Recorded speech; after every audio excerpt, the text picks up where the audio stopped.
हरे कृष्णा। आने वाले 2 दिन में 27 तारीख को जगन्नाथ रथ यात्रा का पर्व है, जो विश्व का सबसे बड़ा महोत्सव है। खास कर भगवान जगन्नाथ स्वयं अपने मंदिर से बाहर निकलकर सभी भक्तों को अपना कृपा और दर्शन प्रदान करने के लिए रथ पर विराजित होते हैं। तो यह जगन्नाथ रथ यात्रा महोत्सव 27 तारीख को है, अर्थात कल। और आज समस्त भक्तों के लिए जगन्नाथ रथ यात्रा से भी अधिक महत्वपूर्ण उत्सव है। तो आज हम उसी विषय पर चर्चा करने का प्रयास करेंगे। इस संसार में हर कोई आनंद प्राप्त करना चाहता है, सुख प्राप्त करना चाहता है, और फिर सुख प्राप्त करने के, आनंद प्राप्त करने के अनेकों उपाय, अनेकों तरीकों को अपनाने का प्रयास करता है। और फिर कभी खुशी कभी गम, इसी चक्कर में अटका हुआ जीव सोचता है कि मुझे कुछ ऐसा प्राप्त हो जो मिलने के बाद फिर मैं सदैव संतुष्ट रहूं। और फिर ये सोचते सोचते ऐश्वर्य, सौंदर्य, बल, प्रसिद्धि, ये सब प्राप्त करने की इच्छा करता है। लेकिन इससे कुछ नहीं मिलता तो सोचता है कि अभी इससे ऊपर कुछ तो होना चाहिए जो मुझे मिले। फिर व्यक्ति सोचता है प्रेम प्राप्त करे, है ना। खास कर इस संसार में, चाहे वो बॉलीवुड हो, हॉलीवुड हो, टॉलीवुड हो, बॉलीवुड हो, हर जगह पर प्रेम के विषय में चर्चा होती है। हर कोई प्रेम पे बात करता है, हर कोई चाहता है कि प्रेम मिले। और फिर इस संसार में प्रेम प्राप्त करने के जो तरीके हैं, जो विचार है, वो भी अलग अलग तरह के हैं, है ना। पिछले कुछ महीनों में हम देख रहे हैं, प्रेम विवाह हुआ तो भी कोई सेफ नहीं है, फिर अरेंज मैरिज हुआ तो भी कोई सेफ नहीं है। क्योंकि इस संसार के प्रेम की स्थिति ही इस प्रकार से है ना। एक बार एक चूहे को एक बिल्ली से प्रेम हुआ। चूहे को बिल्ली लगी गोरी गोरी, मिलने लगे दोनों चोरी चोरी। चूहे ने बोला चलो खेले आंख मिचोली। फिर उसी चूहे को खाकर बिल्ली बोली आई हेट लव स्टोरी। क्योंकि यह संसार की स्थिति इस प्रकार की है। वास्तविक प्रेम प्राप्त करना बड़ा कठिन है। और फिर इस प्रेम की प्राप्ति करने के लिए जीव इतना प्रयास करता है। एक बार एक पत्नी ने अपने पति से पूछा कि आप मेरे लिए क्या कर सकते हैं। उसने बोला मैं कुछ भी कर सकता हूं, तुम कहो तो चांद तारे तोड़ लो। अब इसे भी पता है नहीं तोड़ सकता, इसे भी पता है नहीं तोड़ सकता, बोलने में क्या जाता है। क्या कर सकते हो, पेड़ पे चढ़ सकते हो। उसने बोला मुझे तो आता नहीं, कभी चढ़ा ही नहीं। तो पत्नी बोली ये क्या है, तुमसे तो बंदर अच्छे हैं। तो ये पति को बड़ा बुरा लगा। उसने अगले 15 दिन घनी तपस्या की, पेड़ पर चढ़ने की बहुत प्रयास किया, प्रैक्टिस की। और फिर 15 दिन के बाद आकर पत्नी को बोलता है तुम्हें पता है मैं पेड़ पर चढ़ सकता हूं। पता है पत्नी ने क्या, फिर तुम में और बंदरों में फर्क क्या रह गया, है ना। कुछ भी करो, इस संसार में जो हम सोचते हैं, जो हम प्राप्त करना चाहते हैं, वो हमारे इच्छा के अनुसार जैसा हम चाहते हैं वैसा होता ही नहीं है। फिर व्यक्ति सोचता है इस संसार के जीवों से प्रेम करके कोई फायदा नहीं है ना। कोई नहीं है मेरा इस दुनिया में, सिर्फ एक है। कौन? कृष्ण। और फिर हम कृष्ण से प्रेम करने लगते हैं। खास कर इस इंटरनेट के युग में और सोशल मीडिया के युग में कृष्ण से प्रेम करना तो बड़ा आसान हो गया है सबके लिए, है ना। बस 2-3 इमोजी, 2-3 सेंटी लाइन्स, फिर किसी बॉलीवुड का थोड़ा सा रोमांटिक सॉन्ग, फिर एक स्टोरी, उसका बैकग्राउंड म्यूजिक, और हम कृष्ण के प्रेमी बन गए, है ना। इस संसार में मुझसे बड़ा कृष्ण से प्रेमी कोई है ही नहीं। तो कृष्ण से प्रेम प्राप्त करना चाहते हैं तो कृष्ण से प्रेम इतना आसानी से प्राप्त होगा? आज हम लव क्लास लेंगे, लव क्लास, प्रेम का विषय लेंगे, है ना। कृष्ण से प्रेम करना है। फिर हम सोचते हैं कि क्योंकि मैं कृष्ण से प्रेम करता हूं तो मैं इस संसार के सारे जीवों पे प्रेम करता हूं, बस अगला जगत उद्धारक मैं ही हूं। तो कृष्ण से प्रेम, अब कृष्ण का प्रेम 2 महीना या 2 साल सोशल मीडिया यूज करने वाले व्यक्ति को प्राप्त होता है, तो जो वृंदावन के गोस्वामी गण है ना, वो क्या सोचते हैं इसके बारे में? कब कृष्ण का प्रेम प्राप्त होता है? कब प्राप्त होता है? उसके लिए कुछ प्रोसेस है। इस संसार का एक छोटा सा जीव किसी और जीव के साथ, एक साधारण मनुष्य किसी और मनुष्य का प्रेम प्राप्त करने के लिए उसे इतने पापड़ बेलने पड़ते हैं,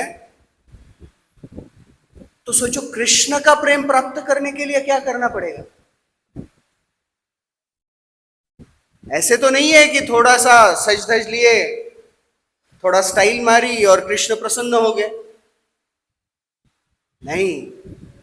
तो कृष्ण का प्रेम कैसे प्राप्त होता है, कृष्ण का प्रेम प्राप्त करने की विधि क्या है, ये आचार्य समझाते हैं। बड़ा सुंदर वर्णन आता है। अदौ श्रद्धा तथा साधु संगोस्थ भजन क्रिया, ततो अनर्थ निवृत्ति स्यात्तो निष्ठा रुचिस्तथा, अथ आसक्तिस्ततो भाव ततः प्रेमाभ्युद उच्यति, साधक नामयं प्रेम्णः प्रादुर्भावे भवेत् क्रम। साधक नामयं प्रेम्णः प्रादुर्भावः भवेत् क्रम, यह क्रम है ना। ऐसा नहीं है कि बस कृष्ण को देखा, आए हम मंदिर में आए और कृष्ण को देखा तो प्रेम हो गया, है ना। तुझे देखा तो ये जाना सनम, बस। ये बड़ी साधारण कल्पना है, love at first sight. Love at first sight, divorce at first fight. तो मंदिर में आते ही कृष्ण से प्रेम और मंदिर के बाहर जाते ही कृष्ण का विस्मरण, इस संसार से प्रेम, कृष्ण के साथ प्रेम, भगवान के साथ प्रेम, ऐसे ही होता है। अभी देखो, अभी 1 महीने के लिए ना अब सभी महाराष्ट्र के लोगों को विट्ठल से इतना प्रेम हो जाएगा ना। क्यों? आषाढ़ी आ रही है, फिर हर जगह हमारे इर्द गिर्द पूर्ण रूप से विट्ठल विट्ठल विट्ठल विट्ठल विट्ठल विट्ठल विट्ठल। और जैसे ही आषाढ़ी समाप्त हो जाएगी, कौन विट्ठल कौन विट्ठल कौन विट्ठल कौन विट्ठल, है ना। राधानाथ स्वामी महाराज एक प्रवचन में कहते हैं, devotional life is not a seasonal activity. भक्ति ये सीजनल नहीं है कि अभी विट्ठल का सीजन, फिर जगन्नाथ जी का सीजन, फिर कार्तिक का सीजन। नहीं, भक्ति ऐसी नहीं है।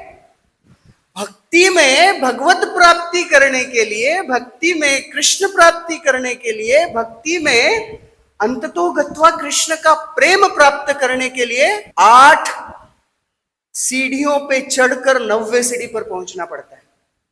और वो सीढ़ियां क्या है?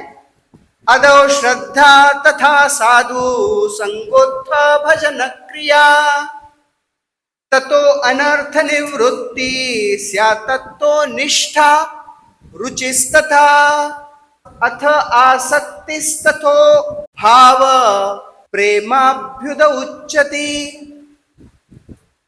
श्रद्धा, साधु संग, भजन क्रिया, अनर्थ निवृत्ति निष्ठा, रुचि, आसक्ति, भाव और प्रेम।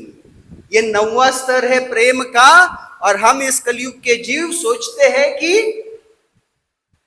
देखते ही हमको तू पसंद आ गई, है ना। जैसे ही कृष्ण को देखा, कृष्ण हमें पसंद आ गए और हम उनके प्रेम में पागल हो गए। इतना आसान नहीं है। कृष्ण से प्रेम करने के लिए सर्वप्रथम श्रद्धा विकसित होनी चाहिए, है ना। हमारी श्रद्धा, जब तक सब कुछ ठीक चल रहा है तो कृष्ण मेरे, और जैसे ही जीवन में कुछ गड़बड़ होने लगे, कृष्ण है ही नहीं, मेरे साथ ही ऐसे क्यों होता है ना। तो हमारी श्रद्धा जो एक छोटे से अंकुरित वेली की भांति है, एक छोटे से अंकुरित पौधे की भांति है, अभी अभी उग रही है, उसे बड़ा शक्तिशाली, उसे बड़ा सक्षम बनाना बड़ा आवश्यक है। रक्षतो इति विश्वासो, पूर्ण रूप से कृष्ण मेरा रक्षण करेंगे, यह विश्वास होना। जो कृष्ण की भक्ति के लिए अनुकूल है उसे स्वीकार करना, जो प्रतिकूल है उसे त्याग देना। अनुकूलस्य संकल्प प्रतिकूलस्य वर्जनम रक्षतो इति विश्वासो, शरणागति के प्रमुख लक्षण है ये।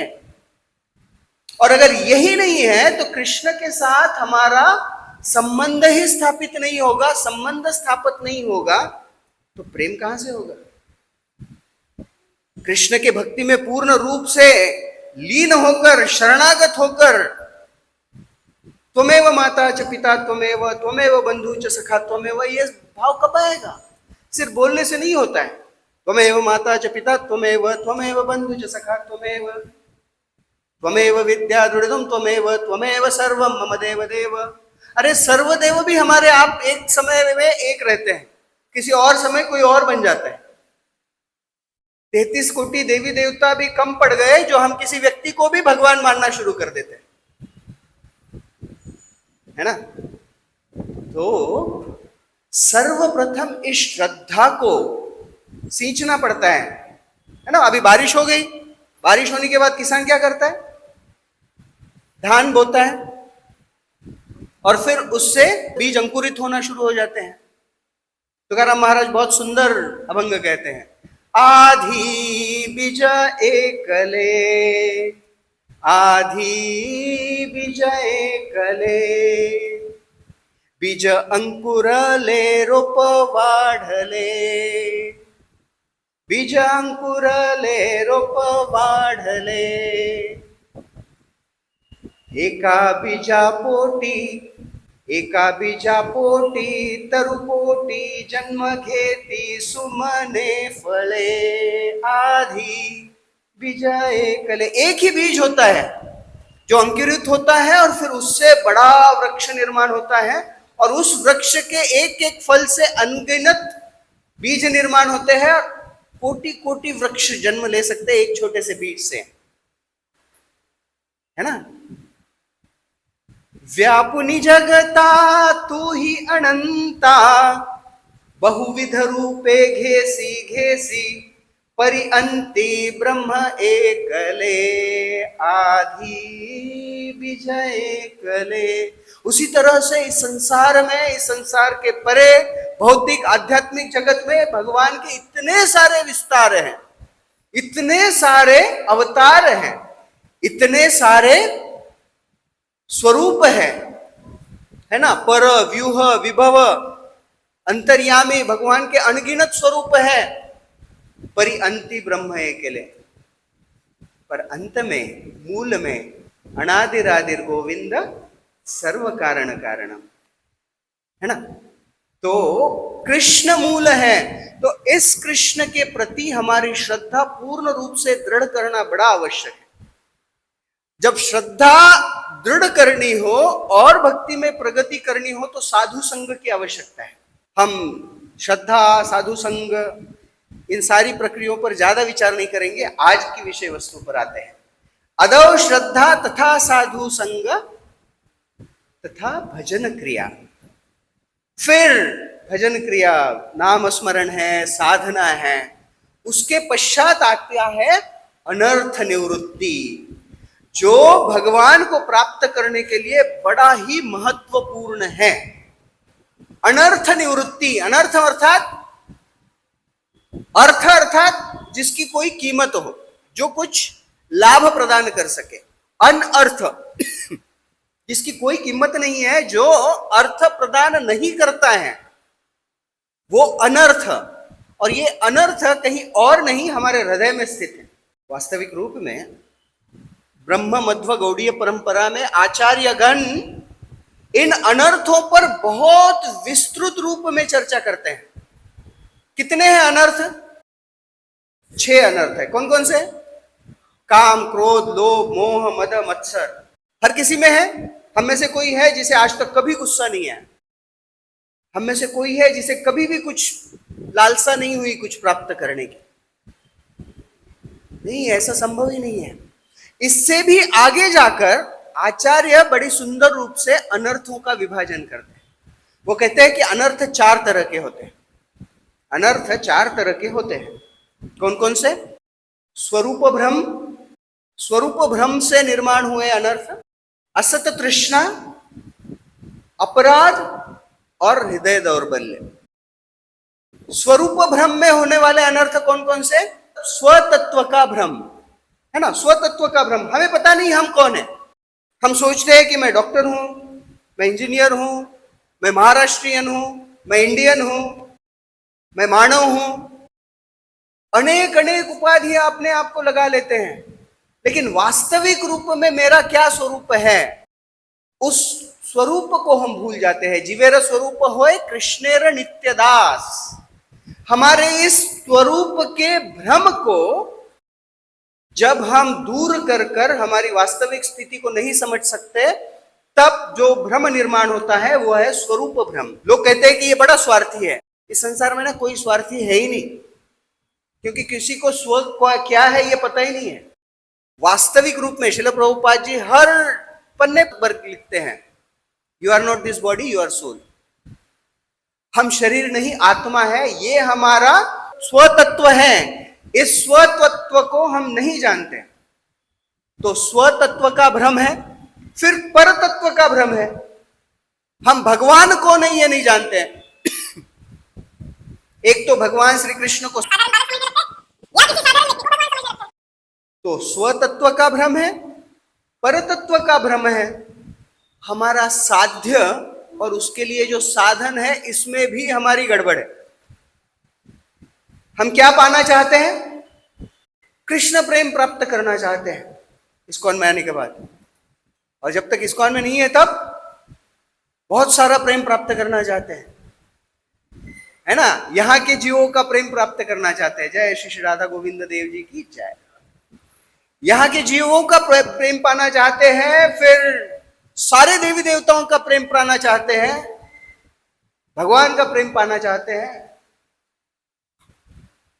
तो हमारा साध्य उसमें भी गड़बड़ है।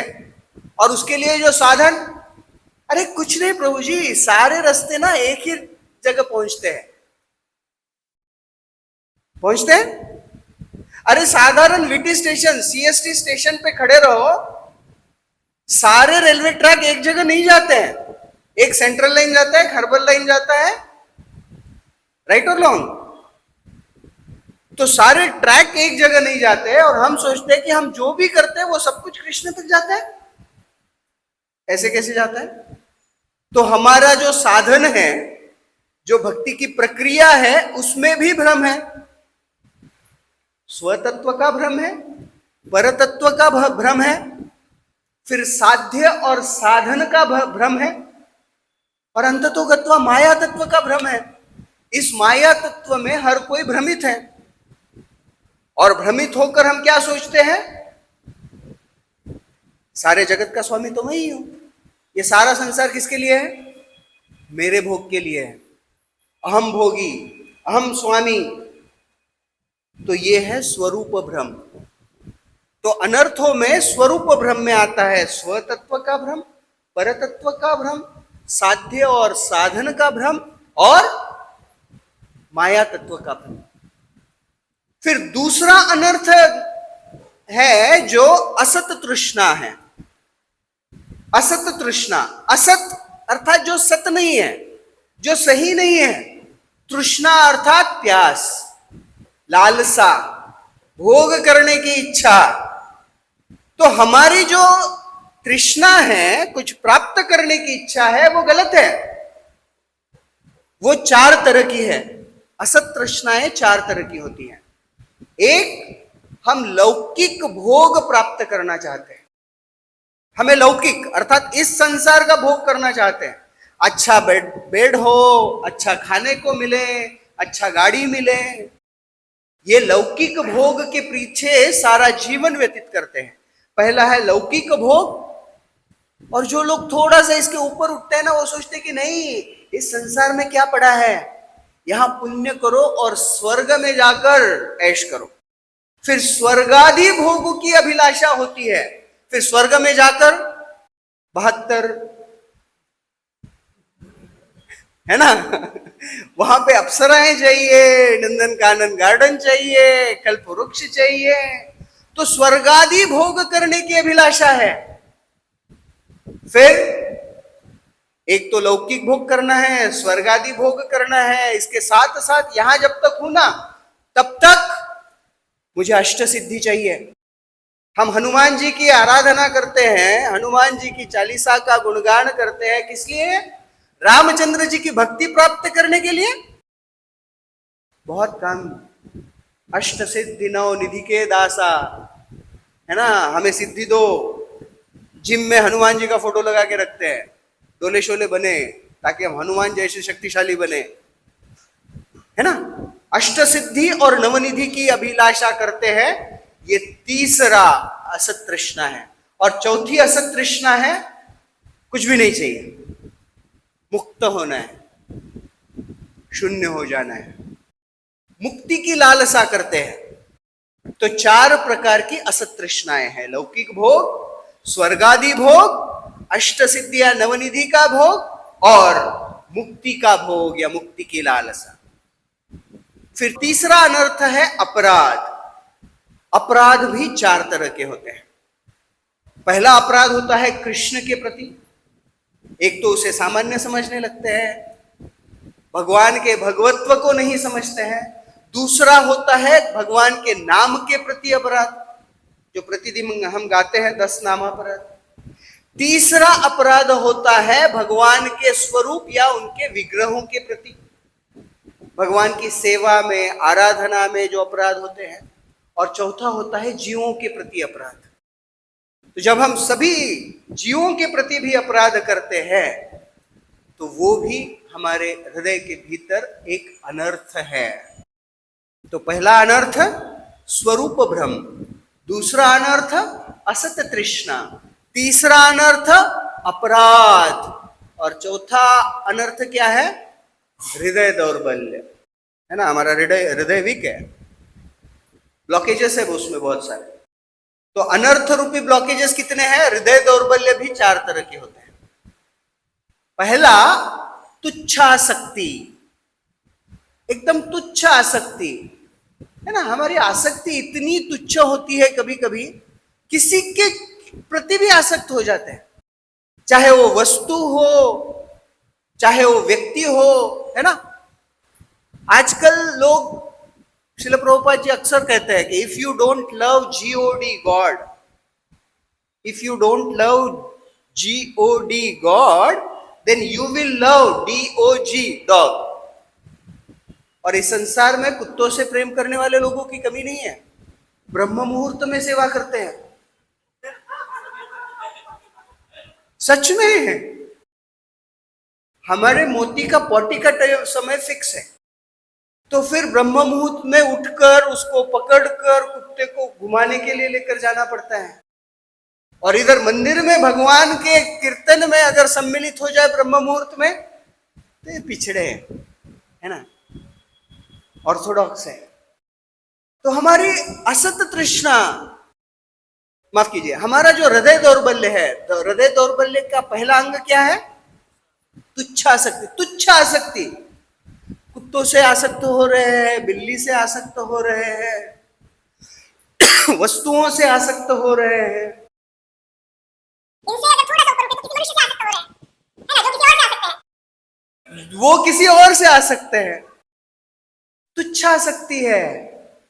फिर आती है कुटी नाटी, क्रिकेट माइंड, इसको कैसे एक्सप्लॉइट करूं, उसे कैसे एक्सप्लॉइट करूं। फिर आता है मात्सर्य, द्वेष। ये प्रभु जी का कुर्ता मेरे कुर्ते से ज्यादा क्लीन दिख रहा है। ये स्तर पर भी मत्सर हो सकता है, द्वेष हो सकता है। लोग अपनी गाड़ी से संतुष्ट या दुखी नहीं होते। लोग दुखी होते हैं कि मेरे पड़ोसी के पास कौन सी गाड़ी है, उसकी गाड़ी मेरे गाड़ी से छोटी तो मैं खुश, उसकी गाड़ी मेरे गाड़ी से बड़ी तो मेरे गाड़ी का सीट मुझे चुभता है ना, मत्सर्य। और फिर चौथा जो हृदय दौर्बल्य है, वो वीकनेस है, वीकनेस ऑफ हार्ट है, वो है पूजा, लाभ, प्रतिष्ठा, प्रतिष्ठाशा। चौथा है प्रतिष्ठाशा, प्रतिष्ठा की कामना। हम में से किसी को हार्ट अटैक आया आज तक? अगर कभी थोड़ी सी प्रतिष्ठा की इच्छा आए ना तो सोचना हार्ट अटैक आ गया, एक ब्लॉकेज है अंदर। किसी तो वेसल को उसने ब्लॉक करके रखा है। प्रतिष्ठा एक ब्लॉकेज है, प्रतिष्ठा की कामना। तो पूजा, लाभ, प्रतिष्ठा, ये चौथा हृदय दौर्बल्य है ना। तो अनर्थ 4 प्रकार के हैं: स्वरूप भ्रम, असत तृष्णा, अपराध और हृदय दौर्बल्य। और ये चारों में 4-4 और प्रकार है, ठीक है। अब ये सब आते कहां से है? ये समस्त अनर्थ आते कहां से हैं? वो भी आते हैं 4 जगह से। इनके सोर्स भी 4 है। पहला है दुष्कृति उत्थ, जिसमें अविद्या है, फिर द्वेष है, दुर्भिनिवेश है, अस्मिता है, राग है। तो ये सब दुष्कृति, दुष अर्थात बुरी कृति, हमारे जो बुरे कार्य है उससे जो निर्माण होने वाले अनर्थ है उसे दुष्कृति उत्थ अनर्थ कहते हैं। फिर आते हैं सुकृति उत्थ अनर्थ, है ना। सिर्फ बुरे काम से अनर्थ नहीं आते हैं, अच्छे काम से भी अनर्थ आ सकते हैं। सुकृति उत्थ 2 तरह के होते हैं, एक होते हैं भक्तिप्रद और एक होते हैं अन्य और अवांतर फलप्रद। सुकृति जो हम करते हैं, पुण्य काम करते हैं, लोगों को खाना खिलाते हैं, फिर सेवा करते हैं, इससे जो लाभ मिलता है वो सुकृति है। कभी कभी होता है ना कि किसी व्यक्ति को बहुत कुछ प्राप्त होता है, कुछ तो अच्छा किया हुआ है, लोग कहते हैं कि इसके कर्म अच्छे हैं, तो उन अच्छे कर्मों से जो प्राप्त सुकृति है उसे सुकृति उत्थ। लेकिन उससे भी क्या निर्माण होता है? अनर्थ। तो एक होता है भक्तिप्रद सुकृति, एक होता है अवांतर फल सुकृति, अवांतर फलप्रद सुकृति। फिर आता है अपराध उत्थ अनर्थ। हम जो अपराध करते हैं कृष्ण के प्रति, कृष्ण नाम के प्रति, कृष्ण के विग्रहों के प्रति, जीवों के प्रति, भक्तों के प्रति, जो सारे अपराध है, उन अपराधों से हृदय में अनर्थ निर्माण होते हैं, वो अनर्थ है अपराध उत्थ अनर्थ। और चौथा बड़ा भयंकर है, वो है भक्ति उत्थ अनर्थ। सोचो, भक्ति करने से अनर्थ निर्माण होते हैं? भक्ति करने से भी हृदय में अनर्थ निर्माण हो सकते हैं। मेरे जैसा प्रवचन कोई नहीं दे सकता, या फिर मेरे जैसा पोछा कोई नहीं लगा सकता, मेरे जैसी आरती कोई नहीं घुमा सकता। देखो मेरा रिस्ट कैसे टर्न होता है ना। मेरे जैसा पुस्तक वितरण कोई नहीं कर सकता, मेरे जैसी पगड़ी तो कोई बांध ही नहीं सकता। ये जो अनर्थ निर्माण होते हैं ना, ये भक्ति उत्थ अनर्थ है। कोई घृणित कार्य करते हुए ये अनर्थ हृदय में निर्माण नहीं हो रहे, भक्ति उत्थ अनर्थ है। तो दुष्कृति उत्थ, सुकृति उत्थ, अपराध उत्थ और भक्ति अति उत्थ अनर्थ है। तो इन सारे अनर्थों से भरा हमारा हृदय है, इतने सारे अनर्थ हैं, तो इन अनर्थों की निवृत्ति कैसे होगी? क्योंकि अगर अनर्थ निवृत्ति नहीं होगी तो निष्ठा नहीं होगी, निष्ठा नहीं होगी तो रुचि नहीं निर्माण होगी, रुचि नहीं होगी तो भगवान से आसक्ति नहीं होगी, आसक्ति नहीं होगी तो भाव निर्माण नहीं होगा, भाव निर्माण नहीं होगा तो प्रेम कहां से होगा? कृष्ण से प्रेम तो होने से रहा। हमारे हृदय में कृष्ण के लिए प्रेम निर्माण नहीं होता है, हमारी आंखों में कृष्ण के लिए प्रेम निर्माण होता है थोड़े क्षण के लिए, है ना? या फिर हमारे एक्सप्रेशन में प्रेम निर्माण होता है। किसी को लगता है बाप रे कितना प्रेम है कृष्ण के प्रति, और थोड़े उस वातावरण से बाहर निकल जाए तो फिर वो चला जाता है। क्यों? क्योंकि जब तक यह अनर्थ निवृत्ति नहीं होगी ना तो कृष्ण से प्रेम नहीं होने वाला। अब ये अनर्थ जो हृदय में है, अनर्थ निवृत्ति कैसे होगी? हृदय के सारे अनर्थ कैसे चले जाएंगे? ये अनर्थ हृदय से निकालने के लिए भगवान ने भगवत गीता बताई, शुकदेव गोस्वामी ने भागवतम बताया, लेकिन स्वयं भगवान जब चैतन्य महाप्रभु के रूप में अवतरित हुए ना, तो भगवान श्री चैतन्य महाप्रभु ने 8 ही श्लोक दिए, और जिसका पहला श्लोक चैतन्य महाप्रभु कहते हैं चेतो दर्पण मार्जनम। पूर्ण श्लोक भी गाने की आवश्यकता नहीं है। अनर्थ निवृत्ति के लिए एक पर्याय, एक मार्ग, एक अवसर चैतन्य महाप्रभु प्रदान करते हैं, और वो है चेतो दर्पण मार्जनम। हमारे हृदय का साफ सफाई होना चाहिए, हमारे हृदय का क्लीनिंग होना चाहिए। हमारा हृदय कैसा है? हमारा हृदय एक आईने के समान है। हमारा हृदय आईना है और उसके ऊपर बहुत सारी धूल है। तो भक्ति की पहली प्रक्रिया क्या है? झाड़ू उठाओ और साफ सफाई शुरू करो। चेतो दर्पण मार्जनम, हमारे चित्त के आईने को साफ करना आरंभ करना पड़ेगा। और ये साफ सफाई की जो प्रक्रिया है, ये प्रत्यक्ष रूप से चैतन्य महाप्रभु अपनी शिक्षाओं के द्वारा, अपने आचरण के द्वारा हमें प्रदान करते हैं। चैतन्य महाप्रभु इस धरती पर लगभग 500-550 वर्ष पूर्व अवतरित हुए बंगाल में, है ना? और केवल 48 वर्ष, 48 इयर्स चैतन्य महाप्रभु इस धरती पर रहे।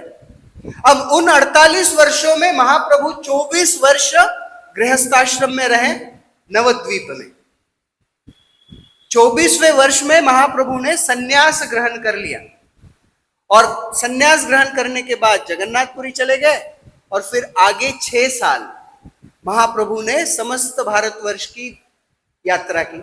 उसमें दक्षिण भारत की यात्रा की, फिर उत्तर भारत चले गए, वृंदावन घूमे, काशी गए। तो सारी यात्राएं महाप्रभु ने 6 साल में पूर्ण की। और फिर 31वें वर्ष से लेकर 48वें वर्ष तक, 18 वर्षों तक चैतन्य महाप्रभु जगन्नाथपुरी में निवास किए, गंभीरा में रहा करते थे। और जगन्नाथपुरी में वो निरंतर प्रतिवर्ष जगन्नाथ रथ यात्रा में सम्मिलित होते। एक वर्ष, अगले 2 दिन के बाद जगन्नाथ रथ यात्रा का पर्व था, और चैतन्य महाप्रभु गंभीरा में थे, और महाप्रभु ने काशी मिश्र को बुलाया। काशी मिश्र जी आ गए। फिर चैतन्य महाप्रभु ने सर्वभौम भट्टाचार्य जी को बुलाया। काशी मिश्र जी है, सर्वभौम है, और जगन्नाथ मंदिर का सारा देखरेख करने वाले एक सुपरिटेंडेंट थे, है ना, देखरेख करने वाले। उन्हें भी महाप्रभु ने बुलाया और कहा कि देखो, जगन्नाथ जी जगन्नाथ मंदिर से निकलकर रथारूढ़ होकर रथ यात्रा के माध्यम से गुंडीचा मंदिर जाने वाले हैं, और गुंडीचा वृंदावन का प्रतीक है। तो उस गुंडीचा मंदिर में जहां पर भगवान अगले कुछ दिन निवास करने वाले हैं, वो साफ होना चाहिए। इसीलिए हम इस मंदिर की सफाई करेंगे। तो जब महाप्रभु ने इन तीनों की इस बात कही, तो जो सुपरिटेंडेंट था, मंदिर का सारा देखरेख करने वाला था, वो कहता है कि महाप्रभु, आपको ये सब करने की आवश्यकता नहीं है, आप सिर्फ बताओ कितना साफ सुफ चाहिए, हम साफ कर देंगे। महाराज प्रताप रुद्र ने यह आज्ञा दी है कि जो भी महाप्रभु चैतन्य ने कहा वो पूरा करो, तो हम साफ करेंगे। महाप्रभु ने कहा नहीं, इस मंदिर की सफाई मैं स्वयं और जो भक्त मेरे साथ आने वाले हैं सब मिलकर करेंगे। और फिर उन्होंने कहा कि हमें कुछ इन्वेंट्री लगेगी। महाप्रभु ने कहा हमें झाड़ू चाहिए, कुछ घड़े चाहिए, पोछे चाहिए, ये सब सारा सामग्री जैसे ही चैतन्य महाप्रभु ने कहा, वो जो मंदिर का देखरेख करने वाले हैं उन्होंने उसकी व्यवस्था की। और आज के दिन, आज अभी अगले 10 मिनट के लिए हम यहां से कट हो जाते हैं, जगन्नाथपुरी में पेस्ट हो जाएंगे। सब लोग चल रहे जगन्नाथपुरी? तो मन से चलते हैं जगन्नाथपुरी। वहां पर आज अभी ये कार्य चालू है। गुंडीचा मंदिर में हजारों हजारों भक्त झाड़ू लगा रहे हैं, पोछा लगा रहे हैं। और 500 से अधिक वर्ष पूर्व चैतन्य महाप्रभु आज ही के दिन गुंडीचा मंदिर में आए और उन्होंने सारे भक्तों को आदेश दिया कि इसे साफ करना है। और फिर महाप्रभु ने स्वयं इस साफ सफाई के कार्य को आरंभ किया। महाप्रभु सिखा भी रहे हैं और साफ भी कर रहे हैं। महाप्रभु ने सबसे पहले सीलिंग साफ करना शुरू किया। कृष्णदास कविराज गोस्वामी इतना सुंदर वर्णन करते हैं कि महाप्रभु देखो कितनी टेक्निकल डिटेल्स भी बता रहे हैं, है ना। पहले पोछा मारना शुरू नहीं किया, दीवारें साफ करने शुरू नहीं किए, सबसे पहले सीलिंग साफ किया। तो अगर हमारा शरीर मंदिर है तो पहले सीलिंग साफ होना चाहिए। मतलब सिर्फ बाल निकाल देने से सीलिंग साफ होगा ऐसे नहीं। एक बार श्रील प्रभुपाद जी पाश्चात्य जगत में लेक्चर दे रहे थे, और प्रभुपाद मतलब 70 वर्ष के बूढ़े व्यक्ति, उसमें उनका बंगाली एसेंट है, बैठे हुए हैं, अंग्रेजी में प्रवचन दे रहे हैं बंगाली एसेंट में। And lord Chaitanya came to shave you. तो सब लोग हंसने लगे। प्रभुपाद बोले इसमें क्या हंसने की बात है? प्रभुपाद जी ने पूछा व्हाट हैपेंड? तमाल कृष्ण गोस्वामी महाराज ने कहा कि प्रभुपाद एक्चुअली आपने सेव की जगह शेव कहा है ना। Lord Chaitanya came to save you, आपको बचाने के लिए आए, लेकिन आपने कहा शेव यू, मतलब चंपी करने के लिए आए। तो प्रभुपाद ने जब ये सुना तो Prabhupada that is also correct है ना। तो सबसे पहले ये साफ होना चाहिए, अर्थात हमारी विचार करने की क्षमता, हमारी थॉट प्रोसेस, इसका शुद्धिकरण होना चाहिए। हम क्या सोचते हैं इसका शुद्धिकरण होना चाहिए, क्योंकि जो हम सोचते हैं वो आगे चलकर परिपक्व होता है और हम बोलते हैं, और जो हम बोलते हैं वो आगे चलकर परिपक्व होकर हम करते हैं। So thought becomes words, word becomes action. तो चैतन्य महाप्रभु कहते हैं पहले सीलिंग साफ करो। तो चैतन्य महाप्रभु ने सीलिंग साफ किया, फिर जो घड़े भर भर कर लाए थे उस वो ऊपर फेंके, तो सीलिंग साफ होकर जो पानी दीवारों से नीचे उतरकर दीवारों को साफ करने लगा। बड़ा सुंदर वर्णन है। साफ सफाई का इतना सुंदर वर्णन संसार में कहीं देखने को नहीं मिलेगा। चैतन्य चरितामृत मध्य लीला 12वां अध्याय जरूर पढ़िए आज। चैतन्य चरितामृत मध्य लीला 12वां अध्याय निश्चित रूप से हमारा शुद्धिकरण करने के लिए बड़ा आवश्यक है। तो महाप्रभु सब कुछ साफ कर रहे हैं, छोटे छोटे रेती के कण हैं, बालू के कण हैं, फिर छोटे तिनके हैं, मिट्टी है।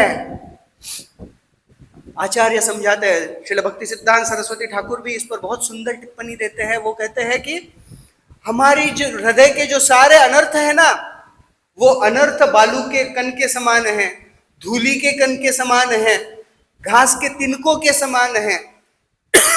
उसे साफ करने की प्रक्रिया चैतन्य महाप्रभु सिखा रहे हैं। फिर महाप्रभु सीलिंग साफ कर कर, दीवारें साफ कर कर, भगवान जहां पर विराजित होने वाले हैं उस चबूतरे को साफ करते हैं। जहां पर भोग तैयार होने वाला है भगवान को खिलाने के लिए, उस स्थान को साफ करते हैं। भगवान को भोग लगाने की जो विधि है उसे साफ करते हैं।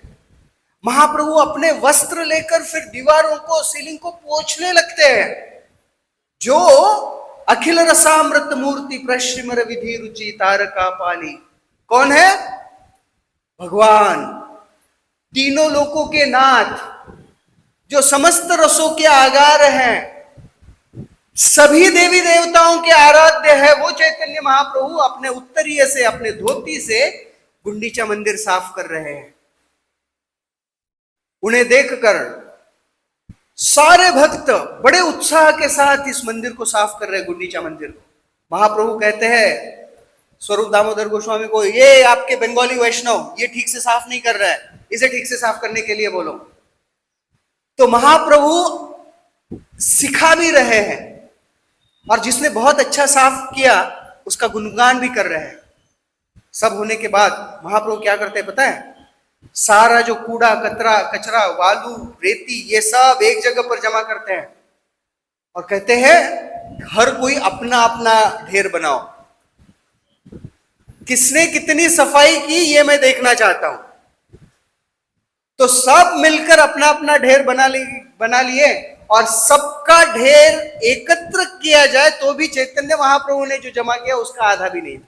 आचार्य समझाते हैं कि यह गुंडीचा मार्जन की जो कथा है, ये कथा वास्तविक रूप में हमारे हृदय के अनर्थों को दूर कर कर भगवत भक्ति में प्रगति करने की सहायता करने वाली कथा है।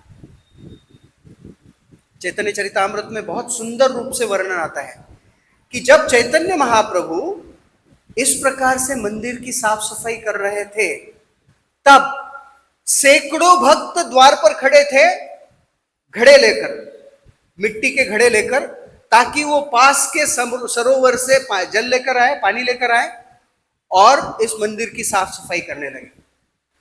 राइट? तो जब ये मंदिर की सफाई हुई तो कृष्णदास कविराज गोस्वामी बहुत सुंदर बात कहते हैं।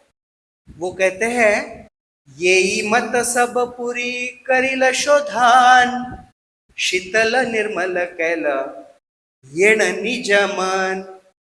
महाप्रभु सिखाते हैं कि इस जगन्नाथपुरी में गुंडीचा मंदिर की जो सफाई हुई है, उस सफाई के माध्यम से चैतन्य महाप्रभु ने क्या प्रदर्शित किया? शीतल निर्मल कैल येण निज मन। हमारे मन को निर्मल और शीतल करने की विधि है गुंडीचा मार्जन, है ना? तो जब हम भगवान के मंदिरों की साफ सफाई करते हैं, एक भगवान का मंदिर हम हर जगह लेकर भी जाते हैं। कौन सा है वो? हमारा ये शरीर। हमारा शरीर भगवान का मंदिर है। हम तिलक क्यों लगाते हैं? अरे ये शरीर भगवान का मंदिर है, इसे डेकोरेट करना चाहिए ना, इसे साफ रखना चाहिए। एक विधि है साफ रखने की, नहाना, और दूसरी विधि है साफ करने की, शास्त्र अध्ययन कर कर अपनी विचार प्रवृत्ति को, हमारी प्रवृत्तियों को साफ करना। ये गुंडीचा मार्जन है। तो अगर हम जगन्नाथपुरी नहीं जा सकते हैं तो जिस मंदिर में है उस मंदिर को साफ करें। अगर किसी मंदिर नहीं जा सकते तो जो मंदिर लेकर हम हर जगह घूम रहे हैं ना, उस मंदिर में बड़ा कचरा भरा हुआ है कचरा।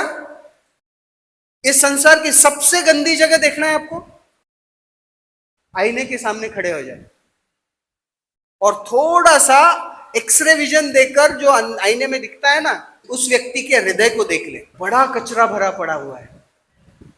तो गुंडीचा मार्जन के दिन हमें क्या करना चाहिए? हमने इतने सारे अनर्थ देखे, उनमें से मुझ में कितने अनर्थ हैं? सुखदेव गोस्वामी कहते हैं कि हमारे मन में अनर्थ की धूली नहीं होती है, हमारे हृदय में अनर्थों के पहाड़ होते हैं। मनः शमल शैल, और उसे केवल निसृष्ट वज्र ही नष्ट कर सकता है। और वज्र कहाँ मिलेगा? वज्र भगवान के चरण कमलों के चिन्हों में एक चिन्ह है। तो भगवान के चरण कमलों का अगर आश्रय प्राप्त कर लेना तो निश्चित रूप से हृदय के अनर्थ दूर करने की प्रक्रिया को हम आरंभ कर सकते हैं। तो चैतन्य महाप्रभु गुंडीचा मार्जन की इस लीला से हमें सिखाते हैं कि कितना आवश्यक है यह साफ सफाई करना। तो बाहरी स्वच्छता और आंतरिक स्वच्छता, बाहरी स्वच्छता होगी बाहरी क्लीनलीनेस से, बाहरी स्वच्छता कर कर, और आंतरिक स्वच्छता होगी भगवत गीता, भागवतम, चैतन्य चरितामृत की शिक्षाओं को सुनकर उसके अनुसार जीवन व्यतीत कर कर और झाड़ू लगाकर। झाड़ू इस कलयुग में कौन सा है? हरे कृष्ण महामंत्र का नाम स्मरण। हरे कृष्णा कृष्णा कृष्णा हरे हरे, हरे राम राम राम हरे। तो जब भी हम ये महामंत्र बोलते हैं, जब भी हम हरे कृष्ण महामंत्र का नाम स्मरण करते हैं, क्या कर रहे हैं? झाड़ू लगा रहे हैं, है ना, झाड़ू लगा रहे हैं। तो रोज ये झाड़ू लगाए, बहुत धूल उठती है झाड़ू लगाने के बाद, बहुत गंदगी उठती है, उठने दो, ये झाड़ू लगाना छोड़ना नहीं है। एक दिन हृदय का कमरा साफ होगा, और जिस दिन हमारे हृदय रूपी गुंडीचा मंदिर का सिंहासन स्वच्छ होगा, तब जगन्नाथ जी डोलते डोलते आएंगे और हमारे हृदय के सिंहासन पर विराजित होंगे। जगन्नाथ रथ यात्रा कल है। अब सभी को जगन्नाथ रथ यात्रा की ढेर सारी शुभकामनाएं, और उससे महत्वपूर्ण दिन सभी भक्तों के लिए आज का उत्सव है गुंडीचा मार्जन। तो गुंडीचा मार्जन वास्तविक रूप में शुद्धिकरण का पर्व है। हम हमारे हृदय को साफ करना, शुद्ध करना आरंभ करें, और इस गुंडीचा मार्जन से हम हमारे हृदय का मंदिर साफ करें, जहां पर भगवान आकर विराजित होंगे। हरे कृष्ण कृष्णा कृष्णा हरे हरे, हरे राम राम राम हरे हरे। बड़ी सुंदर कथा है, चैतन्य चरितामृत मध्य लीला 12वां अध्याय। आज पढ़ लीजिए, और साथ ही साथ अपने हृदय को साफ करने की प्रक्रिया को, अर्थात नाम स्मरण को और अधिक तीव्र बनाए। जय श्री गुंडीचा मार्जन लीला की, निताय गौरचंद्र की, श्रील प्रभुपाद की जय, निताय गौर प्रेमानंदे।